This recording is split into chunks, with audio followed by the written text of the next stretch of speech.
Hi guys, welcome back to my channel. My name is Monique Macrin. If you're new here, welcome. Subscribe, click on the notification bell, and please, if you like this video or you find it informative, make sure to give it a like. Free of charge, manze. It's free of charge, but it goes a long way in promoting my channel. And if you've continuously watched this pregnancy series, thank you so much and I appreciate you. On to today's topic, we will be talking about prevention of excessive bleeding after delivery. Now, we have two modes of delivery, cesarean section and vaginal delivery. And in both cases, there is the risk of bleeding. Sometimes it is excessive bleeding. Now, I feel like it's important for moms to be empowered, for you to be able to know that there is a role that you can play in prevention and management of bleeding in case it does happen to you. Because as we know, when you lose too much blood, there is a risk of death involved. There is the risk of, other complication. And surely we didn't come all this way to end like that, especially if we can be able to prevent it.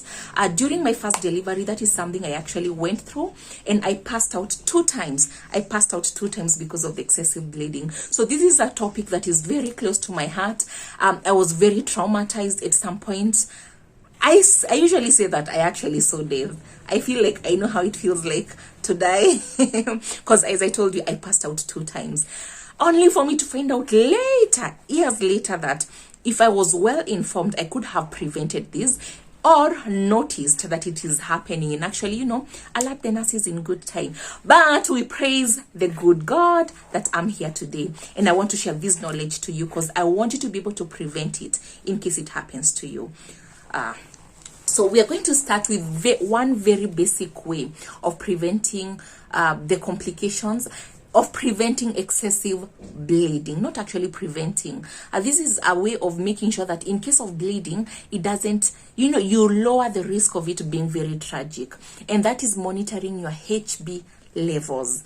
That is your blood count. And this starts way before labor, way before delivery. So during your pregnancy period, I urge you to ensure that you're monitoring your blood count. Make sure that it is not very low. For instance, if you have a blood count of 10 and then you just bleed from maybe a cut or baby tears you and you just bleed kidogo, your chances of going to 9 and 8 are very high, and that means you're going to become anemic. You all know that anemia is the last thing you need during, actually, anemia it's a severe condition, let's put it this way. So make sure that your blood count is high, and you can do this by making sure that either you're taking the pregnancy supplements, in some cases your doctor might prescribe some blood boosters, and also by checking your diet. So and I'm very particular about making sure that towards your delivery date, make sure that at least you have a HB of above 13. That puts you, at a better pedestal in case of something that, in case you bleed, you get. So you give an allowance between the medics managing your bleeding and you getting anemic. So yes, that is point number 1. Make sure that you monitor your HB levels and make sure that they are at a very good level. The next thing, now let's assume this is a vaginal delivery. Yeah?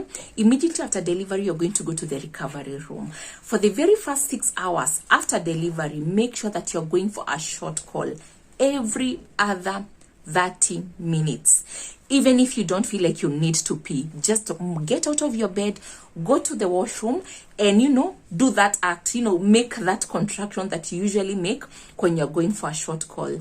Now, it also really helps if you can be able to massage your tummy before you go to the pee. Now, this helps in stimulating the contraction of the uterine wall, and it is key in prevention of excessive bleeding, because sometimes the excessive bleeding is because to slow or no contraction of the uterine wall post delivery. But when you do that, at least you're quickening the process. So for the first 6 hours, make sure that you're going for a short call every 30 minutes.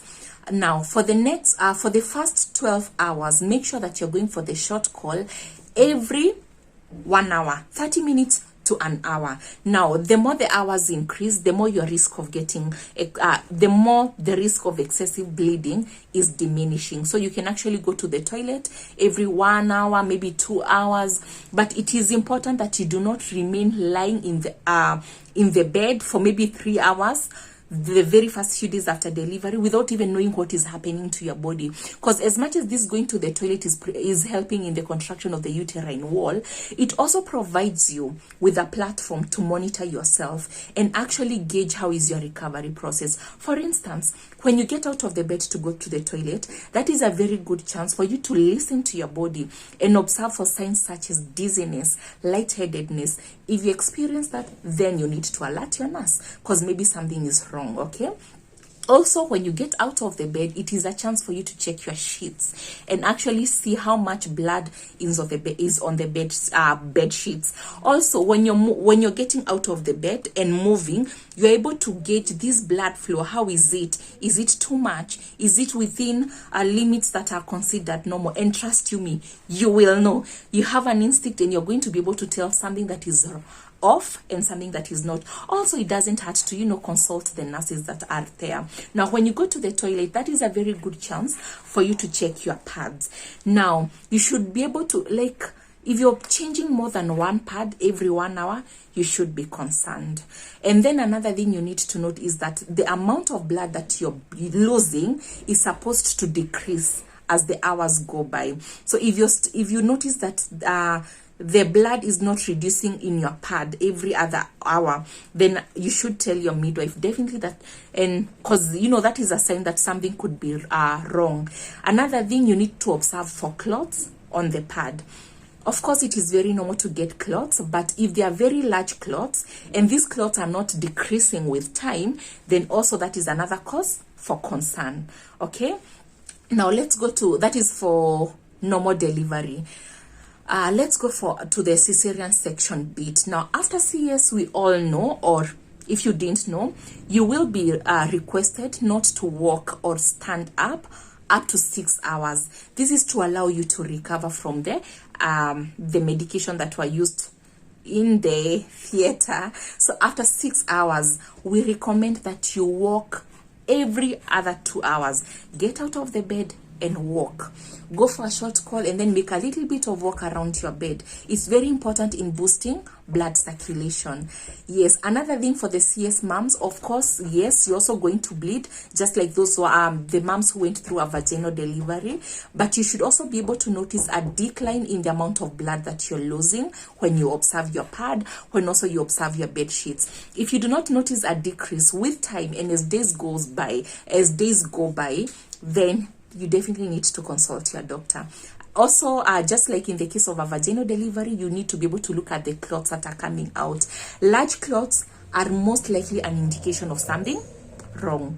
Also, these clots should be able to diminish as days goes by, same as the vaginal delivery case. So those are some of the ways that you can be able to prevent yourself from excessive bleeding. And if you've noticed, physical activity at this point is key because you're involving a lot of walking. So I know the last thing that a mom wants to do is probably to walk, because either you're dealing with an episiotomy, you're dealing with repair from maybe a tear, and for the CS moms, you still have your wounds to heal. Yes, I understand, but then again, if you weigh the risks, if you don't give your time, if you do not walk, the risk associated with excessive bleeding and formation of clots is not even worth tolerating the pain that you would feel when you walk. And then again, the more you walk, the more this pain goes away.